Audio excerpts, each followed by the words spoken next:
TTD ఆస్థాన విద్వాంసుడు గరిమెళ్ల బాలకృష్ణ ప్రసాద్ కన్నుమూశారు. 1978 నుంచి 2006 వరకు టీటీడీలో ఆస్థాన గాయకుడిగా పనిచేసిన గరిమెళ్ల 600కు పైగా అన్నమాచార్య సంకీర్తనలకు స్వరకల్పన చేశారు. గరిమెళ్ల బాలకృష్ణ ప్రసాద్ భౌతిక కాయానికి టీటీడీ మాజీ చైర్మన్ భూమన కరుణాకర్ రెడ్డి నివాళులు అర్పించారు.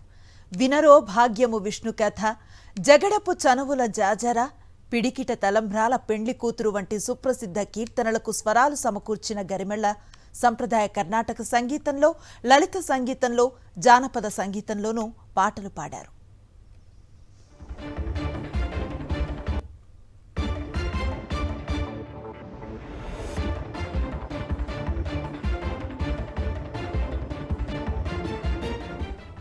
డాక్టర్ పద్మశ్రీ శోభరాజ్ గారు మనతో పాటు ఫోన్ లైన్లో ఉన్నారు. నమస్తే అండి. నమస్తే మేడం. ఇలాంటి వార్త వింటున్నాం మనం ఈరోజు. నిజంగానే మనసంతా కూడా కకావికలమైపోయిన పరిస్థితి. మీరు కలిసి పనిచేశారు ఆయనతోటి, మీకు ఆయనతో ఉన్న అనుబంధం ఎలాంటిది? నాకు 1976లో తిరుమల తిరుపతి దేవస్థానం వారి తొలి స్కాలర్షిప్ నాకు ఇచ్చారమ్మా. 6 నెలల తర్వాత ప్రసాద్ చేరాడు. మేమిద్దరం నేదునూరి వారి వద్ద నేర్చుకున్నాము. ఆ సమయం నాకు చాలా మంచి జ్ఞాపకాలు ఉన్నాయి. గురువు గారి దగ్గర నేర్చుకుంటున్నప్పుడు ప్రసాద్ నన్ను పాప అని పిలిచేవాడు. అప్పట్లో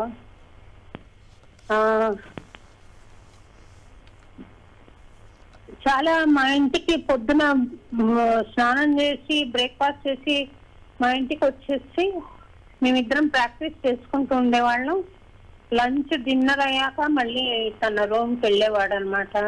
అక్కడ శిల్పకళ పాఠశాల ఏదో ఉండేది, అక్కడ ఒక రూమ్ ఇచ్చారు తనకు. అప్పుడు తను మా దగ్గరకు వచ్చి మళ్ళీ సాయంత్రం రాత్రి ఇంటికి వెళ్ళేవాడు. అట్లాగా ఈ నాటి జ్ఞాపకాలు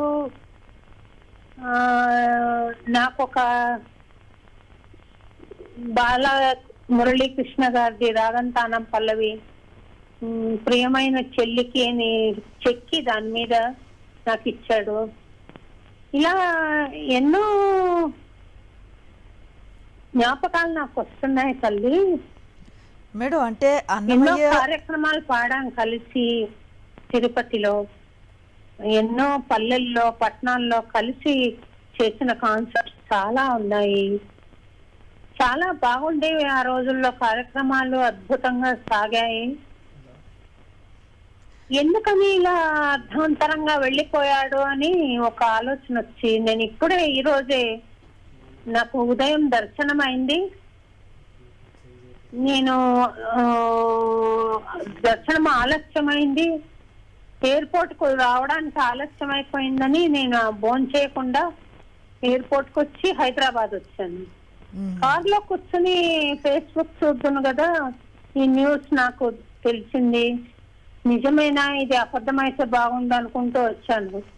కానీ ఇంటికి వచ్చాక నిర్ధారణ జరిగింది, ఆయన పోయిన మాట వాస్తవం అని.